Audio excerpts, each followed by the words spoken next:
After the girl failed to win over the male lead, she switched targets to his brother, my childhood friend Jake Thompson. She wanted to make the male lead regret losing her. When I tossed my leftover breakfast into Jake's arms, she loudly scolded me, saying Jake wasn't my trash can. When Jake helped me carry lunch and water, she seriously told him he wasn't my slave. Finally, she advised Jake to stay away from me, insisting I didn't treat him like a human being. What she didn't know was that Jake suffered from severe attachment hunger. If I gave him even half a shred of coldness, he'd lose his mind. When Lily returned to school, everyone was shocked. That whole incident had caused quite a stir. Her family had nearly sent her to a mental hospital over it. My desk mate shook her head. Lily's incredible. Acting like nothing happened, just walking back into school like that. I glanced over at Lily in her seat. She happened to look my way at the same moment. Our eyes met. She smiled at me, openly, warmly. I smiled back. My desk mate was startled. Doesn't she usually ignore everyone except Ethan? What's with today? Why's she greeting you? Maybe she's just in a good mood, I said casually. Only I knew the real reason behind Lily's strange behavior, because only I could hear her talking to that thing. The cold, mechanical voice had just told her, "Host, Jake Thompson didn't come to school today. I suggest building a good relationship with his childhood friend Grace first, then making your move. I'm Grace." Why did hearing my own name mentioned by that guest system make my heart sink a little? Quick,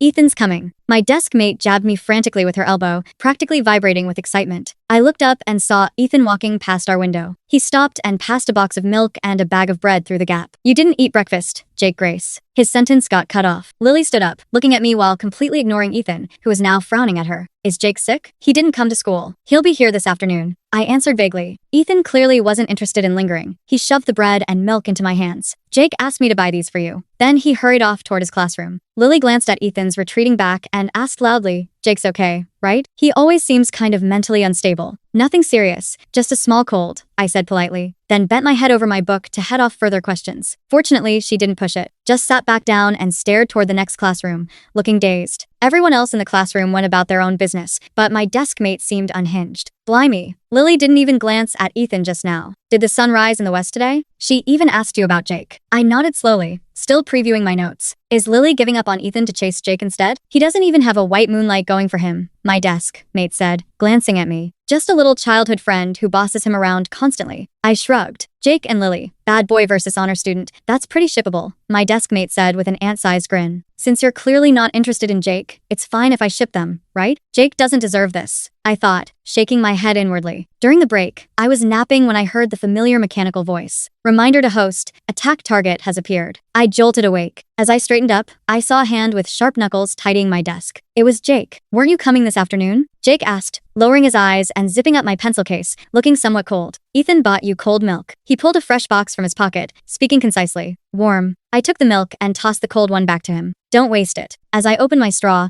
I heard him repeat quietly, "Waste," his gaze lingering on the half-eaten bread. I picked up the bread and handed it over. "Don't eat it. This one's too sweet. Don't buy this brand next time." Jake looked at the packaging and nodded seriously. I was about to ask how he was feeling when a voice cut in from nearby. "Grace, you're going too far." Lily stood up, indignant. "Me?" I asked, a question mark practically hanging in the air. Her eyes were red, her face full of righteous anger, as though I'd committed some terrible crime. What did I do? I was genuinely lost. "Why are you throwing your leftovers at Jake? He's not your trash can." I looked over at Jake. He was carefully reading the bread's ingredient list, entirely oblivious to the argument happening beside him. "Does he look unwilling to you?" I pointed at him. Lily only got angrier. She snatched the bread from Jake's hand and threw it in the trash. "Jake, don't eat this." Jake frowned at her, but the moment he saw the bread land in the bin, his brow relaxed. "Thank you," he told her, then turned to me. "I'll wait for you after school." Then he left. Jake was famously aloof at school, warm to no one but me and Ethan. He barely spoke to anyone else, especially not girls. That thank you seemed to give Lily real encouragement, though she didn't seem to realize Jake hadn't been listening to a word she said. It was I who'd taught him basic manners, that even if he didn't want to bother with classmates, common courtesy still applied. Lily looked at me with fierce determination, eyes still red, like some stubborn little white flower. "I won't let you keep bullying Jake like this." I was speechless. "Are you feeling okay?" Jake didn't even say anything. "Why are you so worked up?" "Jake is being manipulated by you," she said, glaring at me, her tone turning mocking. "Don't think people don't notice. You stick to Jake every day because of Ethan. The Wilsons are so rich, you're dying to climb up in the world, aren't you?" Though my family couldn't compare to the Wilsons, we were still comfortably well off. Did I really need to use Jake to get close to Ethan? Besides, anyone with eyes could see Jake was the one clinging to me. I looked her up and down. "Lady, what's wrong with you? Just because you're that kind of person doesn't mean everyone else is." She burst into tears, glared at me, and ran off wiping her face. Good grief, can't handle a straight answer. During class, the teacher noticed Lily's empty seat, hesitated a few times, but ultimately said nothing. Her reputation was well known across the entire city by now. She dramatically chased Ethan Wilson, heir to the Wilson family, for a full year, rejected countless times, but she refused to give up, insisting he'd eventually be moved by her devotion. She'd worked part-time jobs to buy him gifts, made him lunchboxes daily, even applied to work as a servant in the Wilson household just to be near him. Ethan rejected her every single time, throwing her gifts and lunches away in front of her. Lily never got angry, only said with red eyes, "If you don't like it, I'll try something different next time." Eventually, someone couldn't stand it anymore and told Lily that Ethan had actually loved a girl for years, his white moonlight, who'd already passed away. Good intentions led to disaster. At Ethan's birthday party, Lily disguised herself as a servant and crashed the event. She knelt in front of him, crying, begging. She said if Ethan didn't like her, she'd die. Everyone found it absurd, but she kept clinging to him, pleading, "Whatever you liked about that girl, I can learn to be that. I don't mind being her substitute." That crossed every line Ethan had. He had security drag her out immediately. The school wanted to expel her to avoid offending the Wilson family, but her parents got on their knees in front of Ethan, insisting Lily had mental health problems and begging him for forgiveness. She hadn't shown up to school in half a month by then. Her parents were so relentless that Ethan finally agreed to let it go. I assumed Lily would take a leave of absence or simply get phased out by the system, but after 2 months, she came back and it was obvious she'd switched targets. I watched from a distance as she looked up laughing, saying something to Jake, who leaned against a birch tree, looking down at her. I was certain her attack had shifted to him. Getting closer, I heard her cheerful voice. "You like the yogurt from that shop too? I love it too." Then, almost casually, dropping into a tone of fake sympathy, "Grace doesn't seem to like it much, though. I saw her pour out the yogurt you gave her last time." I stopped in my tracks, standing behind the thick trunk of a nearby oak. I had poured that yogurt away. It was peach-flavored, and I'm mildly allergic to peaches. Jake had bought it by mistake, running a fever that day, grabbing the wrong bottle from the convenience store fridge. I waited for him to get angry, or at least look disappointed, exactly what Lily was hoping for. Instead, Jake just stared down at her, his usually deep, unreadable eyes gone flat, almost dead. "I know," he said, voice stripped of any feeling. "I told her to pour it out. I bought the wrong flavor." Lily choked on her next breath. Oh, still. She didn't have to throw it away right in front of you. "That's so disrespectful to your feelings, Jake." Ding. The mechanical voice buzzed inside my head, loud and grating. Warning. Target. Jake Thompson's mood is deteriorating rapidly. Affection level dropping. Current affection. -20.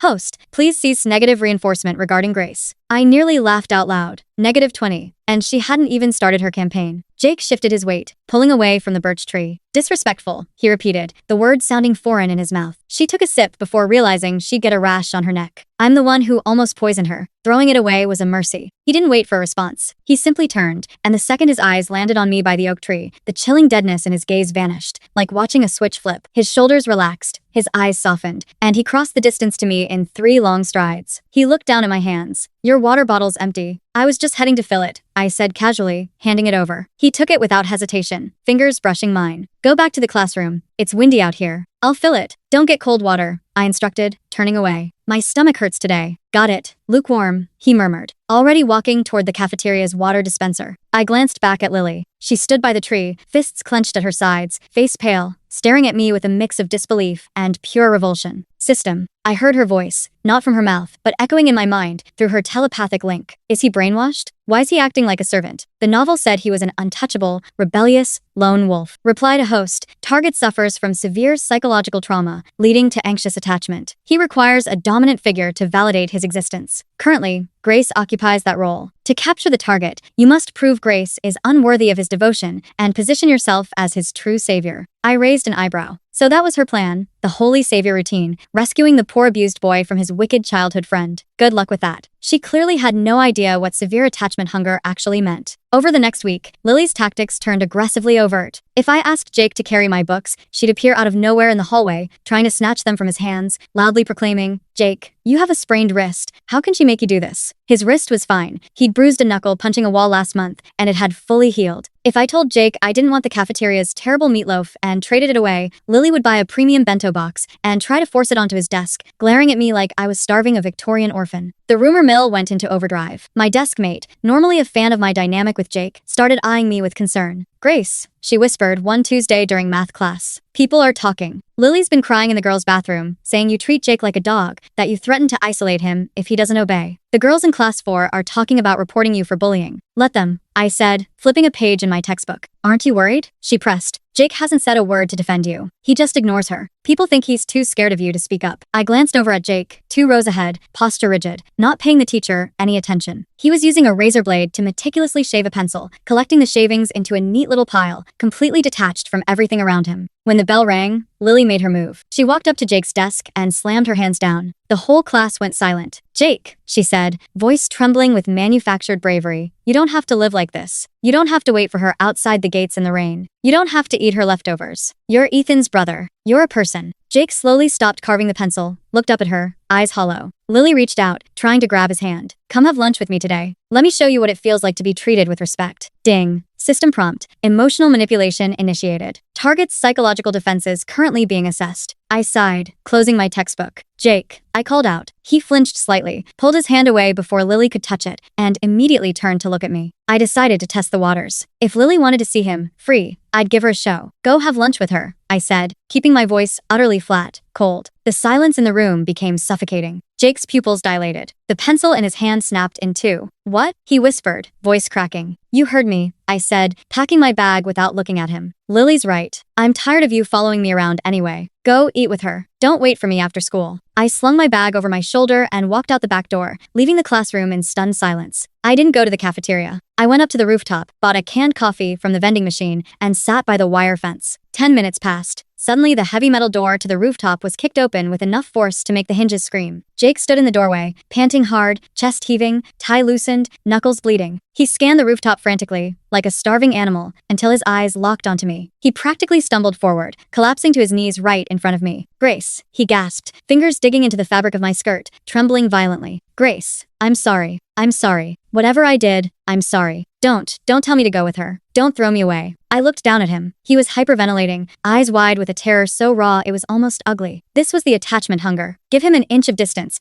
and his entire psychological foundation crumbled. He didn't want freedom. The very concept of independence terrified him. He needed the leash. Needed to know I was holding it, because it meant he belonged to someone. You're bleeding, I noted, looking at his knuckles. I broke a desk, he mumbled, face pressed into my knees. I panicked. I'm sorry. Please punish me, Grace. Yell at me. Make me buy your lunch for a month. Just don't tell me to leave. I ran a hand through his dark hair. The moment my fingers touched his scalp, his violent trembling began to ease. He leaned into the touch with a pathetic, desperate sound. I'm not throwing you away, I said softly. I was just proving a point. Don't ever prove that point again. A new voice interrupted. I looked up. Ethan Wilson stood in the rooftop doorway, hands shoved in his pockets, expression grim. He walked over, looking down at his brother, who was still clinging to my legs like a lifeline. He destroyed Lily's lunchbox, Ethan said, his voice completely stripped of his usual, cheerful arrogance. Threw it against the blackboard, then smashed a desk and bolted. Half the class is terrified. Lily asked for it, I replied, pulling a tissue from my pocket to wipe the blood off Jake's hand. Jake didn't even glance at Ethan. His eyes stayed fixed on me, drinking in my presence. Ethan dragged a hand down his face. Grace, I know you understand how broken my brother is. When our mom left, she locked Jake in a closet for 2 days so he wouldn't follow her. He was 5. He thought he'd been discarded because he wasn't useful. Ethan's eyes darkened. He latched onto you because you gave him chores. You gave him a purpose. You made him useful. I know, Ethan. Then, you know Lily poking this bear is a disaster waiting to happen, he warned. She thinks she's in some romance drama. She doesn't realize that if she actually succeeds in prying him away from you, he won't fall for her. He'll lose his mind. I have no intention of letting her pry him away, I said simply, pulling Jake to his feet. He swayed slightly, pressing his shoulder into mine. Good, Ethan muttered, because my family already paid off the school board once for her stunts. I won't do it twice. The rooftop incident only fueled the rumors further. Now, I wasn't just a bully. I was a witch who'd brainwashed the wealthy. Handsome Jake Thompson into being my attack dog. Lily, playing the ultimate victim, showed up the next day with a bandage on her arm, allegedly from when Jake threw the desk. I could hear her system panicking. Warning, time is running out. Host has 72 hours to establish a romantic node with target Jake Thompson, or the soul-binding sequence will fail. Penalty, complete memory wipe and host obliteration. Lily was getting desperate. I could see it in the manic twitch of her eyes, in the way she'd chewed her fingernails to the quick. She couldn't understand why her gentle, misunderstood heroine act wasn't working. On Friday, it rained heavily, the sky the color of bruised iron. Our school had an old, detached storage building behind the gym that housed broken sports equipment and biology skeletons. Nobody ever went there. During afternoon study hall, my desk mate handed me a folded note. A freshman gave this to me, said it was from Mr. Harris. He wants you to go to the old gym storage to catalog some files. I stared at the note. Mr. Harris was the lazy PE teacher. He wouldn't care about cataloging files if his life depended on it. I looked across the room. Lily's seat was empty. I smirked. How cliché. Tell Jake I'll be back in 20 minutes, I told my desk mate, standing up. I walked out of the main building into the pouring rain, umbrella up. The old storage building was dark, smelling of mold and old leather. I pushed open the heavy wooden door and stepped inside. Mr. Harris? I called out, feigning ignorance. Slam. The door behind me shut violently. I heard the distinctive click of a heavy padlock sliding into place. Grace. I turned around. Lily stepped out from behind a stack of gymnastics mats. She wasn't playing the crying White Lotus anymore. Her face had twisted into an ugly, desperate sneer. Finally got you alone, she spat. Lily, are you trying to get expelled again? I asked, folding my wet umbrella. I don't care about expulsion, she screamed, voice echoing off the dusty walls. You ruined everything. First Ethan, now Jake. Why do they all revolve around you? You aren't even pretty. You're just bossy and arrogant, and you use people. I'm not using Jake. I'm keeping him grounded, I said calmly. And Ethan just has good taste. Shut up. Lily paced like a caged animal. The system says I'll die if I don't secure him. I have to be a savior. I raised an eyebrow. She'd actually said the quiet part out loud. She was losing her grip on reality entirely. So what's the plan? I asked, leaning against a dusty vaulting horse. Lock me in here to freeze? Go tell Jake I went home without him? Do you really think he'll just cry on your shoulder? Lily smiled, a disturbing, frantic stretch of her lips. I'm going to tell him you said you were sick of him, that you asked me to lock you in here so you wouldn't have to face him, that you hate his guts, and that I'm the only one who never gave up on him. Host warning. This plan is highly volatile. Target's psychological profile indicates a 90% chance of extreme hostility. Shut up, Lily shrieked, though her mouth didn't move, screaming at the system in her own head. I have the protagonist, Halo. If she's gone, the plot will autocorrect to me. It has to. Lily, I said, dropping my casual demeanor. If you go to Jake right now and tell him I abandoned him, you won't survive the hour. Watch me, she sneered. She turned and slipped through a small ground-level ventilation window she'd clearly forced open earlier, sliding through the gap, then slamming it shut and locking it from outside. I was trapped. I checked my watch. 3:45 p.m. School let out at 4. Jake always waited for me at my locker by 4:05. I walked to the heavy wooden door and jiggled the handle. Solid iron. No chance of kicking it down. My phone had 0 bars in this concrete box. I wasn't scared for myself. I was terrified of what Jake was about to do. From Jake's side, 4:05 p.m. Jake stood by locker 142, holding Grace's favorite strawberry milk, warmed just the way she liked it on rainy days. 4:10 p.m. Grace hadn't shown. Jake's thumb pressed into the carton, leaving a dent. His breathing hitched. Cold sweat prickled the back of his neck. Did I do something wrong? Did she find out I broke the desk? Is she angry? Did she leave me? Jake turned his head slowly. Lily stood at the end of the hallway, disheveled, hair wet from rain, eyes red as if she'd been crying. The instant Jake saw her, a dark, primal hatred flared in his chest, but he suppressed it. Where was Grace? Lily walked up to him, hesitating. Jake, I need to tell you something. Please don't be mad. Jake stared straight through her. Where is she? Grace. Lily sniffled, wiping a tear. Grace left Jake. She told me to tell you. The milk carton in his hand ruptured, warm pink liquid spilling over his fingers, dripping onto the linoleum. She left, Jake repeated. The words felt like broken glass in his throat. Yes, Lily said, stepping closer, reaching out to touch his arm gently. She told me she couldn't handle you anymore. Said your clinginess was suffocating her. She asked me to tell you because she didn't even want to look at you. Jake looked down at her hand on his arm. He didn't feel sadness, didn't feel heartbreak. He felt a catastrophic, world-ending panic. The leash had been dropped. The void was opening to swallow him whole. Without Grace, he wasn't a person. He was nothing. But then he looked at Lily's eyes. There was fear there, yes, but beneath it, a sickening glimmer of triumph. Jake's mind, usually clouded by his desperate need for Grace, snapped into razor-sharp, terrifying clarity. Grace wouldn't use Lily as a messenger. Grace hated Lily. Grace didn't do cowardly things like run away. If Grace wanted to throw him away, she'd look him dead in the eyes and tell him he was trash. That was why he worshipped her. She was absolute. You're lying, Jake whispered, voice dropping an octave. Lily froze. What? No, Jake, I swear. She took her bags and left through the back gates. She told me. Before she could finish the sentence, Jake moved. His hand shot out, grabbing Lily by the throat. She let out a strangled gasp as he slammed her back against the metal lockers, the impact rattling down the hallway. Where is she? Jake asked. His voice wasn't angry. It was dead, the voice of a machine that had just been programmed to kill. Jake, let go. Lily clawed at his hand, her face turning purple.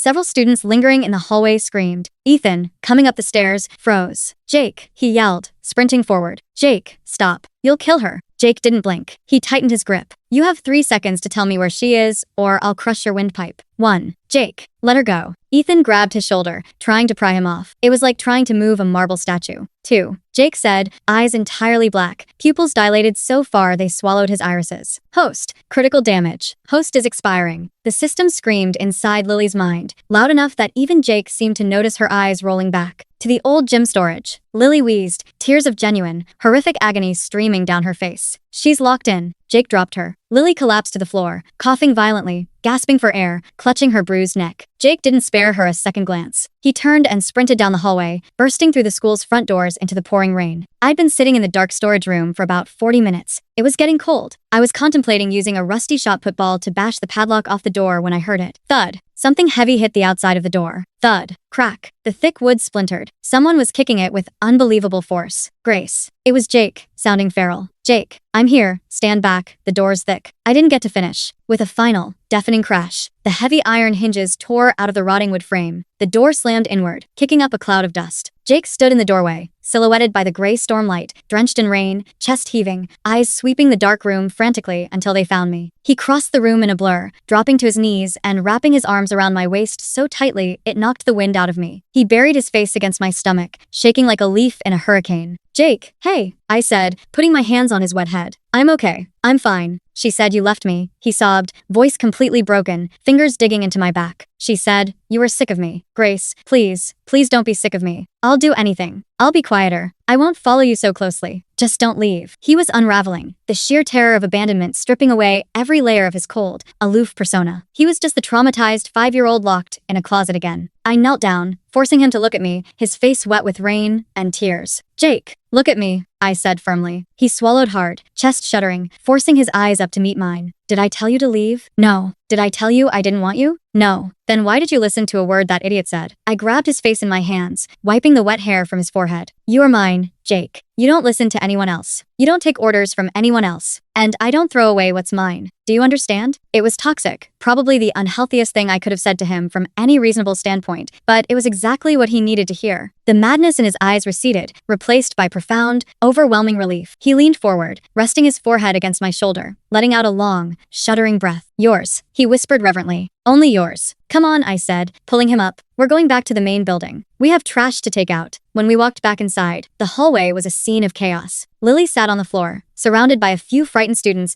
and a very angry-looking Ethan. The moment she saw us approaching, she shrank back, pure terror crossing her face. Jake kept his hand firmly wrapped around mine. The murderous aura had vanished, replaced by his usual cold, arrogant indifference. As long as he was touching me, he was invincible. I walked right up to Lily. Grace, Ethan started, glancing between me and Jake's bruised knuckles. Stand down, Ethan. I'm handling this. I looked down at Lily. You, she croaked, holding her throat. You're a monster, Grace. You've turned him into a psycho. He almost killed me. I laughed, cold and harsh. Lily, you've spent the last 2 months trying to be the main character in a story that doesn't exist, I said, my voice echoing down the quiet hallway. You thought Jake was some poor, oppressed boy waiting for a gentle girl to rescue him, but you never actually looked at him. I stepped closer, lowering my voice so only she and her system could hear. You wanted to know why he acts like my servant? Because he wants to. Because to him, serving me is the only thing that proves he exists. You tried to take away his purpose and expected him to thank you for it? You're not a savior, Lily. You're just an idiot playing with a loaded gun. Critical failure. The mechanical voice suddenly boomed inside my head, echoing in hers too. Target affection, -100. Irreversible hostility established. Mission failed. Initiating host termination protocol. Lily's eyes went wide with sheer, unadulterated horror. No, she whispered. No, system. Wait. Give me another target. I can do it. I can make Ethan love me again. System. She began clawing at her own head, screaming at empty air. Don't leave me, please. I don't want to die, she shrieked, thrashing on the floor. The other students backed away in horror, assuming she was having a psychotic break. I watched, unmoved, as her eyes rolled to the back of her head. Her body went entirely limp, collapsing onto the linoleum. The mechanical voice chimed one last time. Host soul extracted, replacing with original consciousness. Signing off. Silence fell over the hallway, save for rain against the windows. A few seconds later, Lily gasped. Her eyes snapped open. She looked around, blinking in utter confusion, looking at her own hands, at the school uniforms around her, at Ethan standing nearby. Where am I? She asked, her voice completely different now, weaker, lost. Why am I on the floor? Ethan let out a heavy sigh, dragging a hand through his hair. Someone call the nurse. Her old self is back. The original Lily had returned. The host who'd hijacked her body was gone, erased. I looked up at Jake. He was staring at me, entirely indifferent to the girl on the floor. Are you hungry? I asked. He nodded slowly. You didn't eat lunch today because of her. Let's go get burgers. You're paying. A small, genuine smile, the rare kind only I ever got to see, tugged at the corner of his mouth. Okay. Epilogue. The leash holds. It had been 6 months since Lily's breakdown. The real Lily had no memory of the past year. Her family, thoroughly exhausted and embarrassed, finally transferred her to a school in another state for a fresh start. The rumors about me and Jake eventually died down, replaced by the next wave of high school gossip. We were in my bedroom on a Saturday afternoon. I sat at my desk typing up a college application essay while Jake sat on the floor by my bed, meticulously organizing my bookshelf, arranging the novels by color and height. I paused my typing and spun my chair around to look at him. He'd grown taller over the last few months. The dark, brooding aura outsiders saw was still there, but in my room, he just looked like a contented, oversized golden retriever. Jake, I said. He immediately stopped and looked up, giving me his full attention. Yes, we're graduating soon, I said. I'm applying to universities on the East Coast. What are you going to do? He didn't even blink. I'm applying to the East Coast. What if you don't get into the same school? Then I'll buy an apartment near your campus and take classes at a community college, he said matter-of-factly. Ethan wants you to study business in London. Jake's expression darkened slightly. I don't care what Ethan wants. I go where you go. I leaned forward, resting my chin on my hand. Are you ever going to want a normal life, Jake? Ever going to want to date someone, have a relationship where you're not waiting on me hand and foot? He stood up smoothly, crossed the room, and knelt in front of my chair, resting his arms on the armrests, caging me in. His dark eyes held a quiet, burning intensity that would have terrified any other girl. A normal life is empty, he said softly, voice a low rumble. Before you, I was a ghost. You gave me a shape. You tell me what to do, what to eat, where to go. And in return, I am entirely, irrevocably yours. He reached out, long fingers gently tucking a strand of hair behind my ear. You promised you'd never throw me away, Grace. You're stuck with me forever. I looked into his eyes. No system here. No mechanical voice. No forced plot. No fake White Lotus. Just me and the beautiful, broken boy who'd anchored his entire soul to mine. I smiled, reaching out to grab the collar of his shirt and pull him close. I know, I whispered. Now, go finish the bookshelf. You missed a spot on the top. Jake smiled, that devastating, rare smile, and leaned in to press a soft, reverent kiss to the corner of my mouth. Yes, Grace.